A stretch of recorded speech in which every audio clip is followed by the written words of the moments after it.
Bismillah, alhamdulillah, wassalatu wassalamu ala rasulillah wa ala alihi wa sahbihi wa mawalah. Asyhadu an la ilaha illallah wahdahu la syarika lah wa asyhadu anna Muhammadan abduhu wa rasuluh. Allahumma allimna ma yanfa'una wanfa'na bima 'allamtana. Alhamdulillah, pada pagi hari ini Allah Subhanahu wa taala berikan nikmat kepada kita yang begitu besar sehingga bisa berkumpul bersama-sama. Alhamdulillah, walaupun untuk sementara hanya melalui daring ya, online, KBM online. Semoga Allah Subhanahu wa taala dalam waktu dekat bisa memberikan kepada kita karunia untuk bisa berkumpul berhadapan secara langsung. Tapi alhamdulillah ini pun sudah kenikmatan yang besar. Kita bisa bangun pada hari ini. Betapa banyak saudara kita yang tidur namun tidak bangun lagi pada pagi harinya. Betapa banyak saudara kita yang mungkin masih bangun namun tidak bisa beraktivitas dikarenakan kondisi kesehatan. Alhamdulillah hari ini Allah Subhanahu wa taala masih berikan kepada kita kesehatan. Ana lihat Masya Allah wajah-wajahnya yang masih segar-segar. Insya Allah semuanya sudah pada sarapan insya Allah. Karena belajar pun memerlukan kekuatan. Kadang-kadang kita perlu konsentrasi, energi untuk berpikir. Maka sarapan pada pagi hari pun juga penting.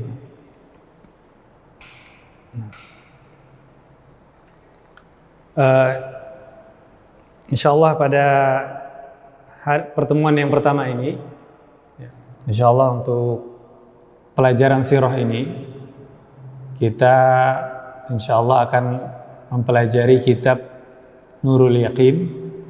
Ya mungkin sebagian antum sudah ada yang memiliki bukunya seperti ini. Nah, insyaallah, jadi kitab yang kita pelajari ini bukan ringkasannya. Biasa kalau di sebagian pesantren-pesantren di Indonesia itu biasanya mereka memakai ringkasannya atau yang disebut dengan Khulasah Nurul Yaqin. Ya. Namun yang kita pelajari ini adalah langsung tidak ringkasan, jadi lebih detail lagi. Dan kitab ini termasuk di antara kitab yang paling lengkap ya, dibanding kitab-kitab lain.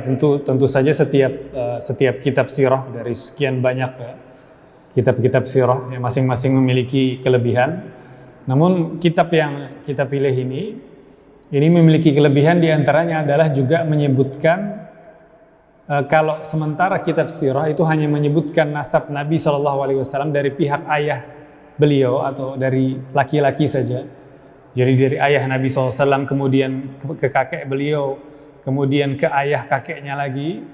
Nah, biasanya begitu yang sering namun kitab Nurul Yaqin ini memiliki kelebihan juga menyebutkan dari pihak perempuan. Jadi siapa ibunya Nabi SAW, kemudian siapa nenek beliau, dan ke atasnya lagi disebutkan semuanya. Jadi setiap disebutkan satu kakek dari pihak laki-laki juga disebutkan dari pihak perempuan. Nanti dari situ kita bisa melihat bagaimana hubungan kekerabatan Nabi SAW, hubungan kekerabatan Nabi SAW tidak hanya dengan orang-orang Quraisy yang merupakan penduduk asli kota Mekah, namun juga dengan daerah-daerah lain yang lebih luas di luar kota Mekah. Bagaimana nanti kita mempelajari bahwa kakeknya Nabi SAW itu yang bernama Hashim itu menikah dengan perempuan dari Madinah, dari Bani Najjar, dari suku Bani Najjar yang merupakan penduduk kota Madinah, yang mana nanti beliau akan hijrah ke sana. Jadi setelah kita mempelajari sirah secara lebih detail, kita akan menemukan ya banyak ternyata masih ada hubungan kekerabatan. Apalagi semakin ke atas itu akan semakin luas. Bahkan nanti juga dengan tidak hanya dengan daerah Jazirah Arab, bahkan sampai ke Mesir ya. Karena kita tahu bahwa ibunya Nabi Ismail alaihissalam itu berasal dari Mesir. Nah, jadi insya Allah kita akan mempelajari kitab Nurul Yaqin, dan sebagaimana tahun kemarin, insya Allah juga ada diberikan CD ya. Antum mendapatkan CD, Allah alam apakah juga ada. Nah, alhamdulillah ada mendapatkan CD semuanya. Insya Allah, apalagi sekarang dengan online ya, antum yang punya laptop atau yang punya komputer, insya Allah sambil kita mempelajari di kitab juga antum bisa dapat banyak keterangan dari CD. Jadi CD ini juga berkenaan dengan sirah Nabi SAW secara urut ya, berdasarkan tahun-tahun. Nah, adapun kitab yang kita pelajari ini kadang-kadang sebagian kejadiannya itu agak loncat. Kadang tidak disebutkan langsung kapan pada tahun berapa kejadiannya. Namun antum bisa buka sendiri di CD yang ada. Antum bisa cek ini kejadian ini terjadi sekitar tahun sekian.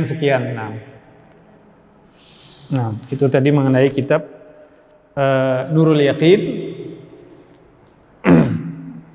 yang mana khulasahnya ini atau ringkasannya itu banyak biasanya di pondok-pondok di tingkat-tingkat awal ya.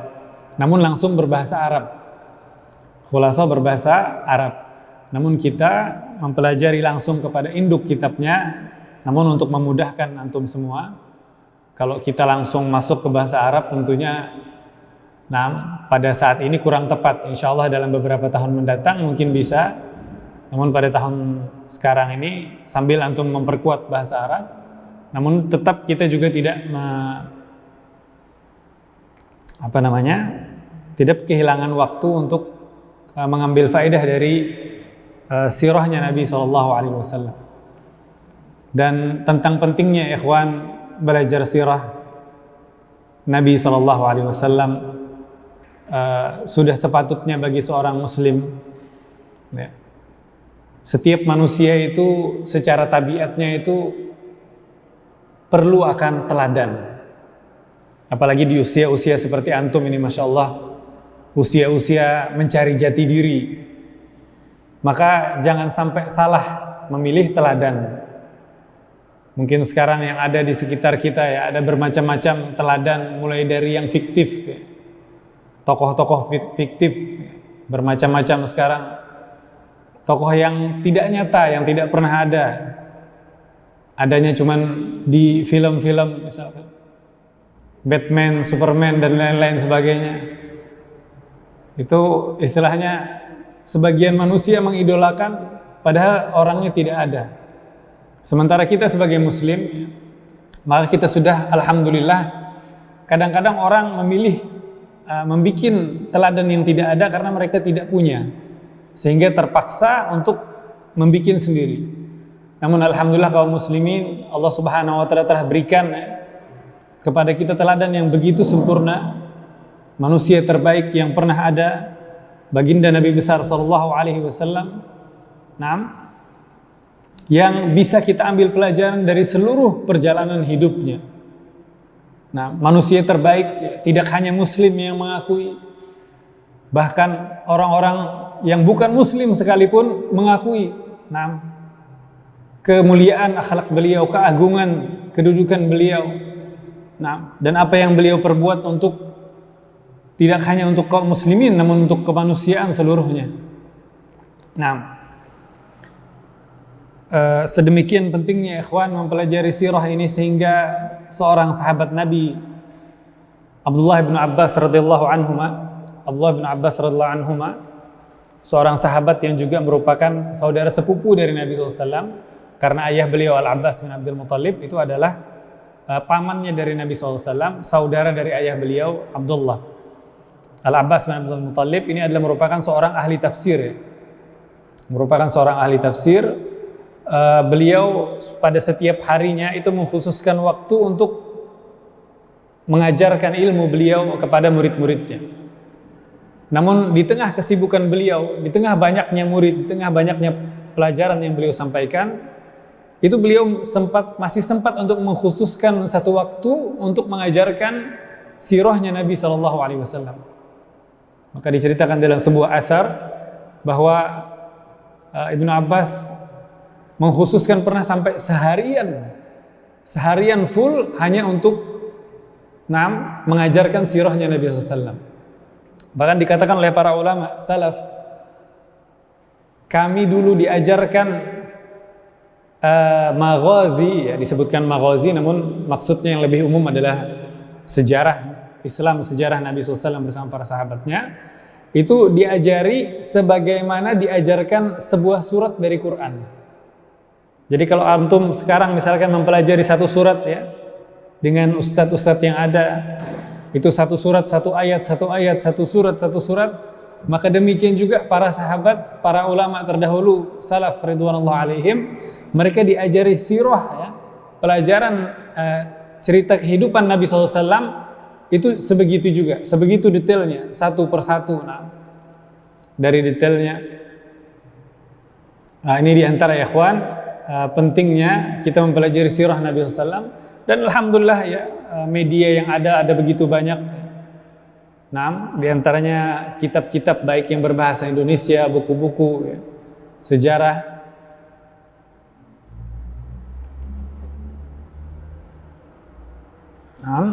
Memudahkan seorang pelajar untuk mempelajari sirah Nabi Sallallahu Alaihi Wasallam. Dan insyaallah kita akan memulai bagi yang sudah memiliki kitabnya, ya, bisa antum buka pada halaman 19.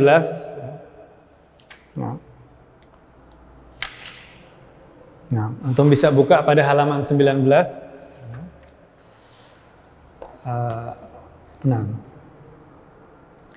Kita mempelajari yang pertama adalah nasabnya Nabi Muhammad SAW. Nasab atau garis keturunan, ya, dalam bahasa kita nasab disebut dengan garis keturunan Nabi Muhammad SAW.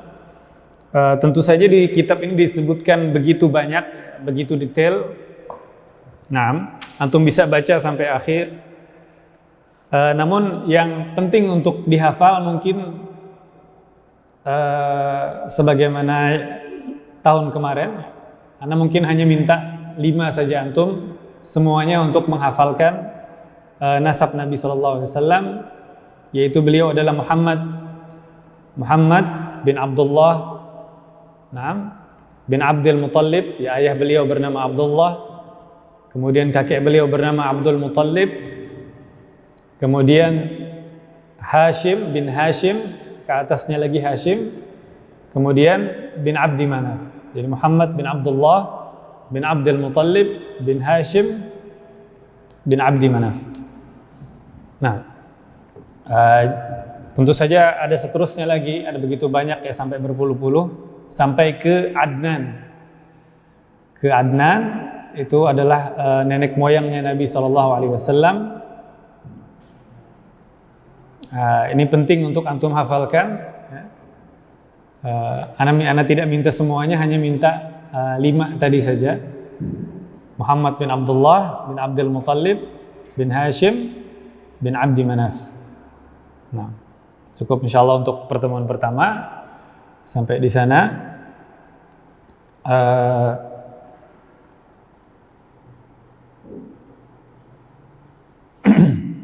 Kita ketahui bahwa Nabi Muhammad SAW, Allah Subhanahu wa Ta'ala utus dari keluarga yang mulia, dari garis keturunan yang mulia. Dan demikianlah para nabi sebelum beliau, Nabi SAW, selalu Allah Subhanahu wa Ta'ala pilih mereka berasal dari keluarga-keluarga yang mulia. Sehingga kita tahu bahwa setiap nabi akan ada yang menentangnya dari kaumnya sendiri. Maka supaya jangan sampai, ya, ada celah orang-orang untuk menyerang Nabi SAW, kalau ternyata garis keturunan beliau istilahnya dipermasalahkan. Demikianlah hikmah yang Allah Subhanahu wa taala jadikan setiap nabi itu berasal dari keturunan yang mulia. Ya. Sebagaimana antum semua sudah ketahui, Nabi SAW merupakan putra dari Abdullah. Ya. Ayah beliau bernama Abdullah. Dan mengenai insyaallah kita akan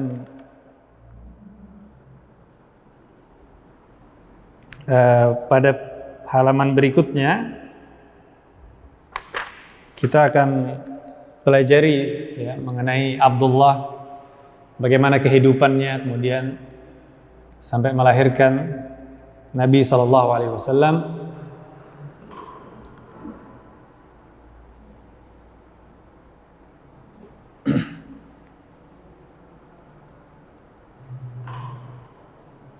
Juga disebutkan di kitab antum ini dari garis keturunan perempuan, dari garis wanita, ibu Nabi SAW, kemudian nenek beliau. Ini kita sebutkan tadi di antara kelebihan kitab Nurul Yakin adalah menyebutkan juga nasab dari pihak perempuan, dan kelebihan lain adalah lengkapnya semua peperangan yang terjadi di zaman Nabi SAW. Sebagian buku-buku sirah, sebagian buku-buku sejarah itu hanya menyebutkan tidak lengkap ya, tidak semua, hanya peperangan yang besar-besar saja. Namun dalam kitab Nurul Yakin ini semuanya diceritakan. Peperangan-peperangan yang terjadi pada zaman Nabi SAW, baik yang diikuti langsung oleh beliau atau yang disebut dengan ghazwah, ya, ghazwah. Nah, jadi yang disebut dengan dalam bahasa Arabnya ghazwah, jelas. Nah, ghazwah ini adalah peperangan yang diikuti oleh Nabi SAW.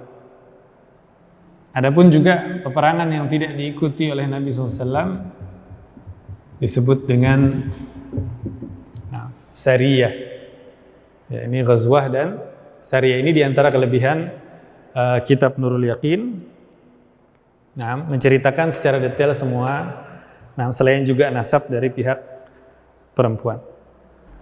Dan ikhwan, diantara juga kepentingan atau pentingnya mempelajari sirah Nabi SAW adalah di saat seseorang mempelajari ilmu ya. Insyaallah antum sekarang dengan berbagai pelajaran yang ada, mempelajari hadis, mempelajari Al-Quran, mempelajari fikih. Nah, namun tetap ada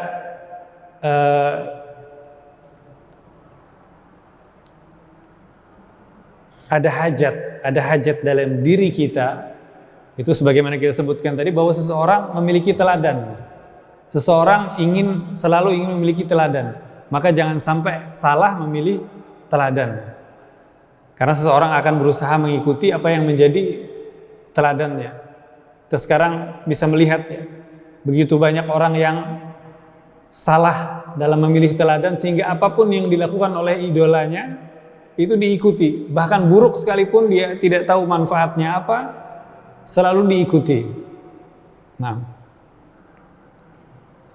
maka insyaallah kita dalam pelajaran ini akan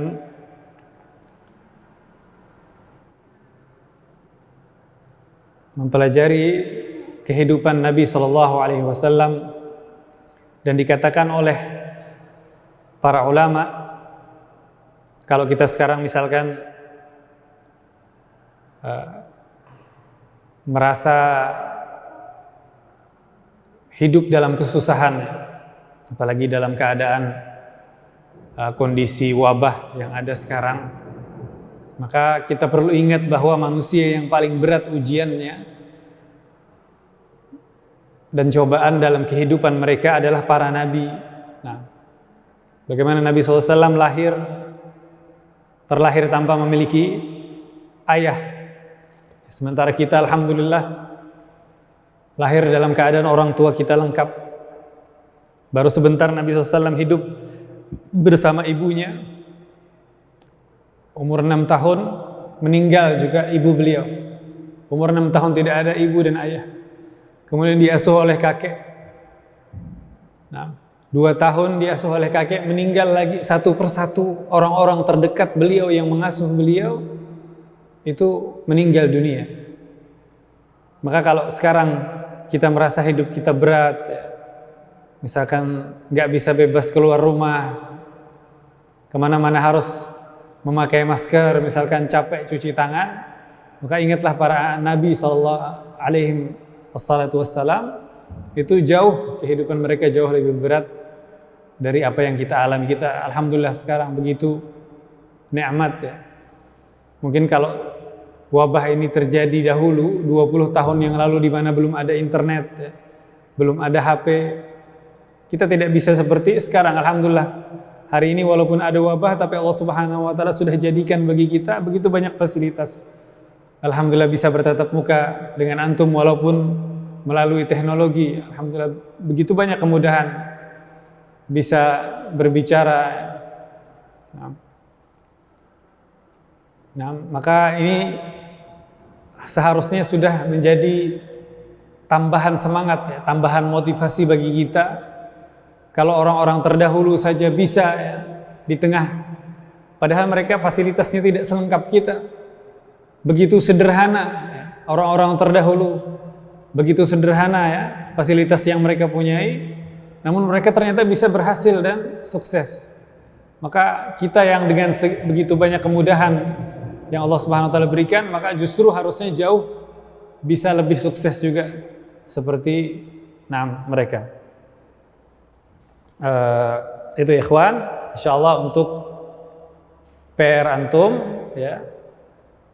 Pertemuan mendatang insyaallah menghafalkan nasabnya Nabi sallallahu alaihi wasallam sampai ke Abdi Manaf ya, Muhammad bin Abdullah bin Abdul Muttalib bin Hashim bin Abdi Manaf. Nah, sebetulnya kalau di kelas langsung ana ingin mendengar langsung satu-satu dari antum. Namun karena ini online dan jumlah yang begitu banyak, insyaallah pada berikutnya. Nah.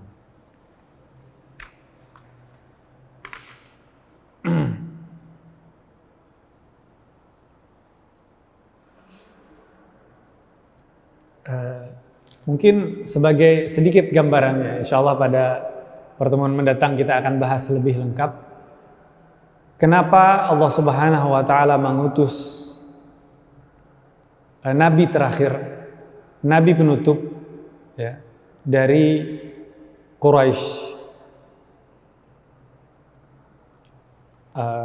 Padahal kita tahu ya ikhwan, sebelum Nabi SAW itu ada begitu banyak nabi yang dimunculkan dari karangan Bani Israel.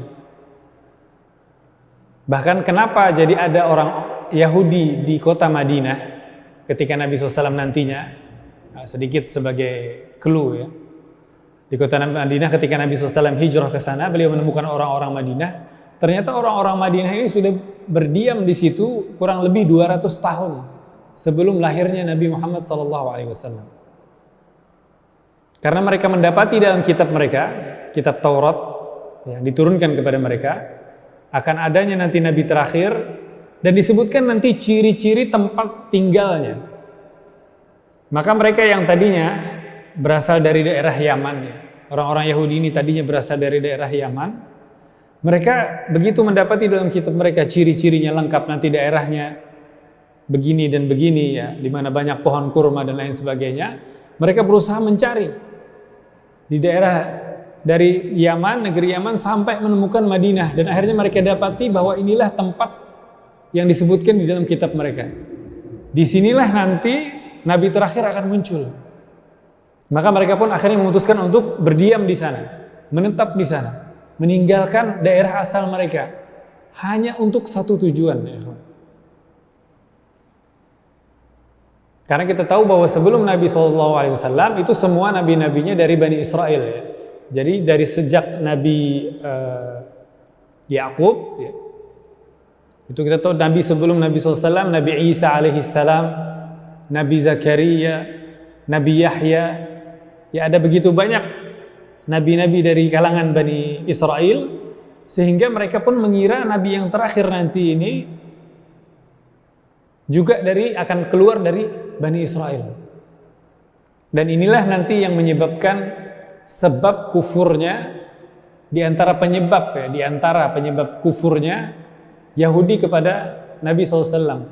Padahal mereka tahu betul bahwa beliau adalah Nabi terakhir yang ciri-cirinya disebutkan di dalam kitab mereka. Dan mereka mengakui itu.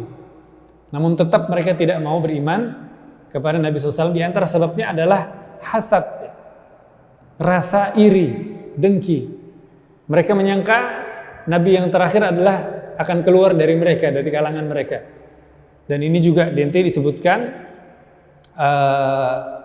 di antara cerita pertemuan Kaisar Romawi ketika mendengar nanti diutusnya Nabi SAW, itu berusaha memanggil orang-orang dari Jazirah Arab yang ada di negeri Syam.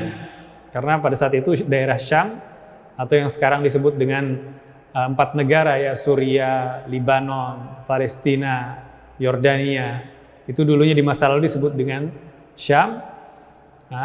Berusaha memanggil dan ternyata yang datang adalah Abu Sufyan saat itu, datang untuk berdagang ke sana.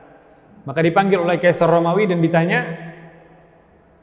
tentang ciri-ciri Nabi terakhir.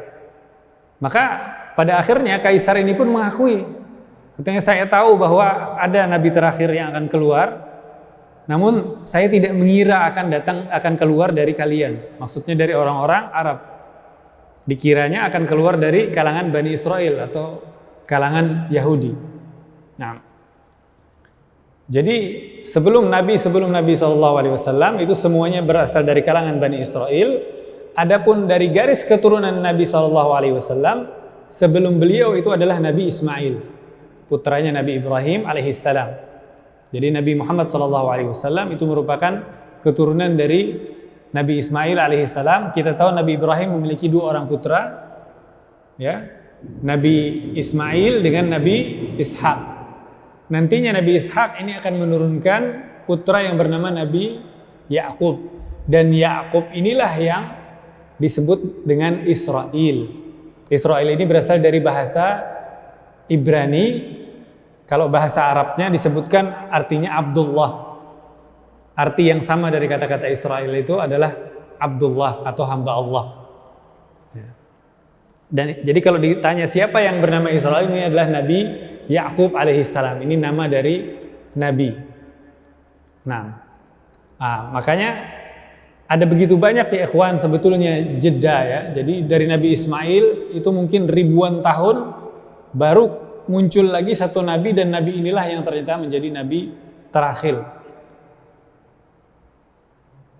Yaitu Nabi Muhammad SAW. Dan ada banyak sebab ya, ada banyak sebab yang disebutkan oleh para ulama kenapa Allah Subhanahu wa taala memilih ya. Bagaimana walaupun ada banyak kesyirikan yang terjadi ya, ada banyak kemaksiatan, kezaliman, keburukan akhlak, namun juga mereka orang-orang Arab, sebelum munculnya Nabi SAW, mereka memiliki banyak sifat-sifat mulia. Ya, pada saat itu mereka memiliki banyak sifat-sifat mulia yang akhirnya ketika Allah Subhanahu wa taala berikan hidayah kepada mereka, dipoles istilahnya, diberikan hidayah menjadi muslim, maka sifat-sifat kebaikan mereka inilah nanti yang menunjang tersebarnya agama Islam.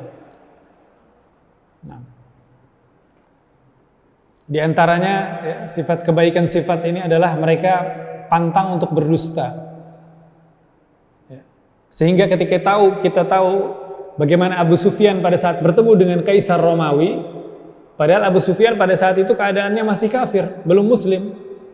Bahkan salah satu musuh terbesar dari dakwahnya Nabi SAW adalah Abu Sufyan pada saat itu ya. Meskipun begitu nantinya beliau akan Islam dan baik keislaman beliau, namun pada saat bertemu dengan Kaisar Romawi masih posisinya menjadi musuh dari Nabi SAW. Namun ketika ditanya oleh Kaisar tentang Nabi SAW, beliau tetap menjawab dengan jujur, tidak berdusta walaupun musuh.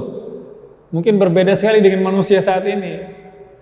Kalau sudah bermusuhan, orang baik kayak gimana pun mungkin akan dijelek-jelekkan. Tidak disebutkan sama sekali kebaikannya. Namun Abu Sufyan pada saat itu dan umumnya masyarakat Quraisy saat itu, walaupun mereka masih kafir, itu tidak menghalangi mereka untuk jujur. Tetap kejujuran itu dipegang. Kemudian juga di antara sifat-sifat kebaikan mereka adalah memegang janji, ikhwan. Memegang janji. Mereka tidak ingkar janji. Dan inilah di antara sifat-sifat baik inilah nantinya yang akan ditetapkan oleh Islam, ditetapkan oleh Islam dan menjadi bagian dari agama kita. Jadi ada begitu banyak ya, sifat-sifat mulia, di antaranya kejujuran, kemudian memegang janji. Sehingga ada yang berlaku di kalangan masyarakat Mekah itu ada yang disebut dengan memberikan keamanan atau perlindungan. Dan itu akan diterima oleh yang lain. Siapa saja di kota Mekah pada saat itu. Dalam kehidupan masyarakat saat itu, misalkan ada orang yang datang dari luar, ya ikhwan, bukan orang penduduk Mekah ya. Orang luar kota datang, itu biasanya akan mencari perlindungan. Maka dengan salah satu tokoh misalkan dari kota Mekah yang memiliki kedudukan, menjalin perjanjian, dan akhirnya ini nantinya akan ditaati oleh masyarakat Mekah yang lain. Semua akan diakui. Bahkan seorang perempuan sekalipun di Mekah boleh memberikan perlindungan kepada siapa yang dikehendaki dan akan ditaati. Ini diantara ikhwan sifat-sifat kebaikan yang ada pada saat itu.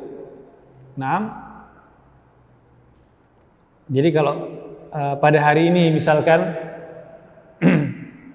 ada sebagian orang yang semoga Allah Subhanahu wa taala berikan petunjuk kepada mereka. Ada sebagian orang yang misalkan berusaha memburuk-burukkan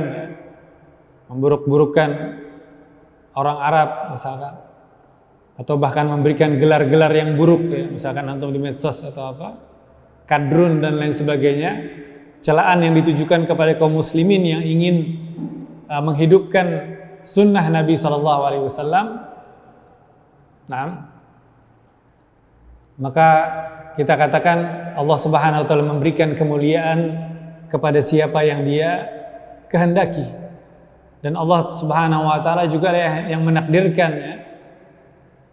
Kalau ada manusia yang lebih baik dari Nabi Muhammad Sallallahu Alaihi Wasallam, niscaya tidak akan dipilih Muhammad bin Abdullah yang menjadi Nabi terakhir.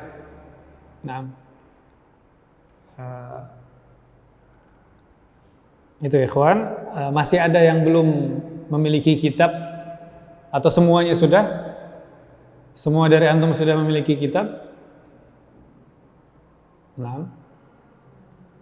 Insyaallah juga dengan adanya CD ya, antum bisa nanti sambil mencek tahun-tahun kejadian ya, tahun yang ada.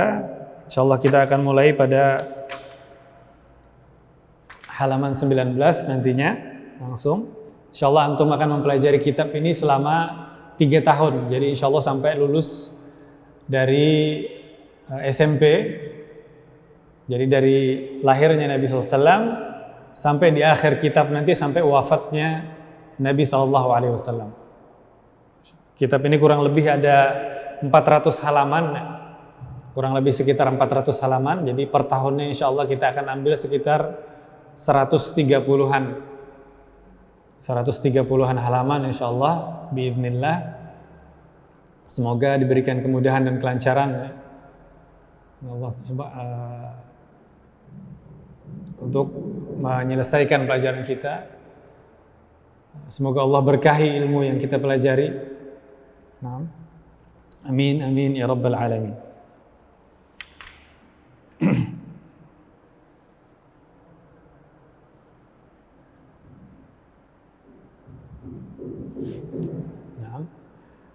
Alhamdulillah hari ini ana lihat sebelum pelajaran ya, antum semuanya sudah siap. Pertahankan ya, terus seperti ini, jangan hanya di awal-awal pelajaran saja, namun seterusnya pun insyaallah tetap dipertahankan semangatnya, apalagi masih di pagi hari, karena waktu akan begitu cepat ya ikhwan.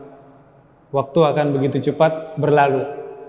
Sekarang mungkin antum masih di kelas 1 SMP.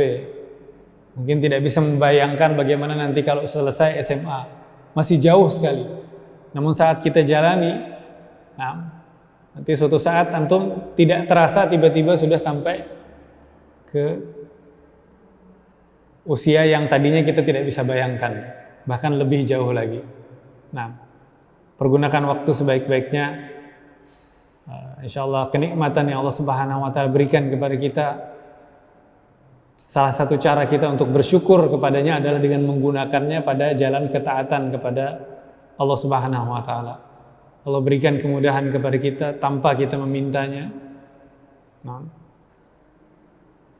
semoga Allah Subhanahu wa taala berikan kekuatan kepada kita semua, dan insyaallah kita berjumpa lagi pada hari Rabu mendatang. Tetap jaga kesehatan antum.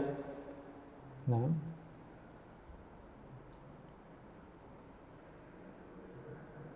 Dan kita tutup dengan doa kafaratul majlis. Subhanakallahumma wa bihamdika asyhadu an la ilaha illa anta astaghfiruka wa atubu ilaik.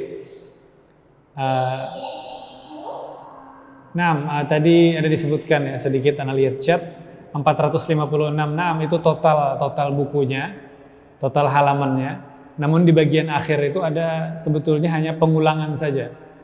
Di bagian akhir buku ada kurang lebih lebih dari 50-an halaman, itu istilahnya pengulangan ya. Namun bisa insyaallah pada pelajaran kita bisa kita masukkan. Nah, istilahnya lebih detail penjelasan atas kejadian yang ada. Nah, misalkan tentang mukjizat ya. Mukjizat kalau di buku kita dari awal itu disebutkan berdasarkan kejadiannya. Namun pada bagian akhir kitab itu nanti akan disebutkan lebih jelas dan lebih detail ya, berurutan mukjizat-mukjizat yang ada. Nah, insyaallah sampai ketemu lagi ya ikhwan. Sallallahu wasallam ala nabiyina Muhammad. Assalamualaikum warahmatullahi wabarakatuh.